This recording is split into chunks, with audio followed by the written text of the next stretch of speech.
faster than a speeding bullet, more powerful than a locomotive, able to leap tall buildings at a single bound. Look, up in the sky, it's a bird. It's a plane. It's Superman. Yes, it's Superman, strange visitor from another planet who came to Earth with powers and abilities far beyond those of mortal men. Superman, who can change the course of mighty rivers, bend steel in his bare hands, and who, disguised as Clark Kent, mild-mannered reporter for a great metropolitan newspaper, fights a never-ending battle for truth, justice, and the American way. You already know a lot about Superman, but how much do you know about his friend, arch nemesis, and love of his life? Let me tell you a little history about these three important people in Superman's life. As you know, Superman is part of the Justice League and gets to hang out with all sorts of cool superheroes, like Batman and Wonder Woman. But who gets the honor of having the title Superman's pal? It's Jimmy Olsen, the red-head, freckles-faced photographer for the Daily Planet. Jimmy first appeared in the comics 3 years after the Man of Steel, in Superman comic number 13. The first time he was brought to life was in 1948 by Tommy Bond in The Atomic Man vs. Superman. In 1952, The Adventures of Superman began its first of 6 seasons, with Jack Larson playing Jimmy. Jack Larson also made guest appearances on Superboy in 1991, Lois and Clark in 96, and Superman Returns in 2006. Because of Jimmy's growing popularity, he got his very own comic book series, Superman's pal Jimmy Olsen, in 1952, and it ran for 20 years and had 163 issues. In the 1960s, Jack Grimm provided the voice of Jimmy in the shows The New Adventures of Superman, the Batman-Superman Hour, and the Superman-Aquaman Hour of Adventure. In 1978, Superman came to the big screen for the first time with Mark McClare as Jimmy. Mark came back for all 3 sequels in 1980, 83, and 84. In addition, he also appeared as Jimmy in the 1984 Supergirl movie. In 1993, a TV show called Lois and Clark: The New Adventures of Superman had Michael Landis as Jimmy. But when season 2 started, Justin Whalen replaced Michael as Jimmy for the rest of the series. In the Justice League cartoon series, David Kaufman provided the voice of Jimmy, starting in 1996. In 2006, Superman returned to the big screen in Superman Returns, which also meant the return of Jimmy Olsen, this time played by Sam Huntington. When Smallville Season 6 premiered, so did Jimmy Olsen, played by Aaron Ashmore. For people who see Superman in the comics, on TV, and in the movies, Jimmy Olsen is us. We all wish we could hang out with Superman, and we get to do it through Jimmy Olsen, the average Joe, who gets to call himself Superman's pal. As I've said, there's almost nothing Superman can't do. Yet, the one person that has proven to be his arch nemesis for over 60 years is a mere mortal.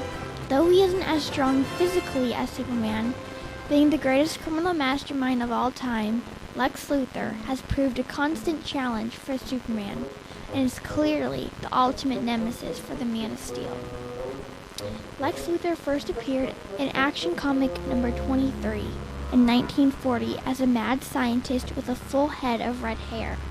It wasn't until the next year he appeared bald in Superman number 10. Kyle Tabin was the first to bring Lex to life in Atomic Man vs. Superman in 1950. Next, Jackson Beck provided the voice of Lex in several cartoons, including The New Adventures of Superman in 1966, the Superman-Aquaman Hour of Adventure in 1967, and the Batman-Superman Hour in 1968. Jackson also provided the voice of Daily Planet editor-in-chief Perry White and the narrator. The next Lex to appear on screen was also in animated form, in Super Friends the Animated Series in the 1970s. Stan Jones would provide the voice for the evil villain in this series. In 1978, Lex hit the big screen in a big way when Gene Hackman brought Lex to life for a new generation in Superman the movie, Superman number 2, released in 1980, and 1987's Superman 4. In the Adventures of Superboy TV series, Lex is played by Scott Wells, which started in 1988. In 1993, John Slayla was Lex in Lois and Clark, The New Adventures of Superman. For the all-new Batman Superman adventure, Superman the Animated Series, and the Justice League, Clay Brown offered his voice to play Lex, starting in 1997. In Smallville, Lex is played by Michael Rosenbaum, which started in 2001. Also in Smallville, a younger Lex has been played by Matthew Munn, Wayne Delagish, and Lucas Grabble. Lex's rivalry with Superman came back to the big screen in summer of 2006 with the movie Superman Returns. Here Lex is played by Kevin Spacey. Superman has thrown punches with the best of them, but in the end it's Lex's brains that make him a match for the Man of Steel's brawn, and continue to make him such an intriguing character that sometimes fans can't help but root for the bad guy. There are only two things that can make Superman weak in the knees. One is a green rock that just happens to be radioactive chunks of his home planet, and the other is a feisty brunette reporter with a nose for news and the initials LL. For years, Clark Kent has had the desire to live a normal life with the woman of his dreams, Lois Lane. Lois has been around from the beginning. Her first comic book appearance was the same as Superman's, June of 1938's Action Comic 1. The first time Lois was given life on screen was in animated form, in the cartoon shorts originated by the Flarenster brothers. Joan Alexander provided the voice of Lois in these cartoons, from 1941 to 1943. Noel Neill was the first to bring Lois to live action in the Superman movie serials of 1948 to 1950.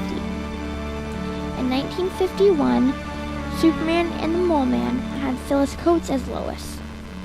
Phyllis continued the role of Lois in the first season of the Adventures of Superman TV series, but she did not return for season 2. Instead, Noel Neill returned for the rest of the 5 seasons. Noel also made an appearance in the 1978 Superman movie, as well as Superboy the TV series and Superman Returns the movie. Phyllis also returned to the Superman universe when she appeared on Lois and Clark the TV series. Like Jimmy, Lois also got her very own comic book called Superman's Girlfriend, Lois Lane, which started in 1958. In 1966, the New Adventures of Superman series and Superman Aquaman Hour of Adventure had Joan Alexander returning to the role. Then, in 1978, the first big screen Superman movie had Margaret Kidder taking over the role as Lois Lane. Margaret returned for all 3 sequels. She also made an appearance on Smallville in 2004. The TV series Lois and Clark had Terry Hatcher as Lois from 1993 to 1997. In 1996, Dana Dally voiced Lois for Superman the Animated Series. When the season 4 of Smallville premiered, Lois Lane herself came to Smallville, played by Erica Durance. In the 2006 Superman Returns movie, Lois is played by Kate Bosworth. Even though Superman can stop bullets and move fast enough to break the sound barrier, it's Lois Lane who has proven to be the true challenge for our hero, and is the one who gives Superman his humanity, because Clark's dream of having a normal life only makes sense with Lois by his side. So now you know a little bit about the people that without being part of his life, Superman would not be super.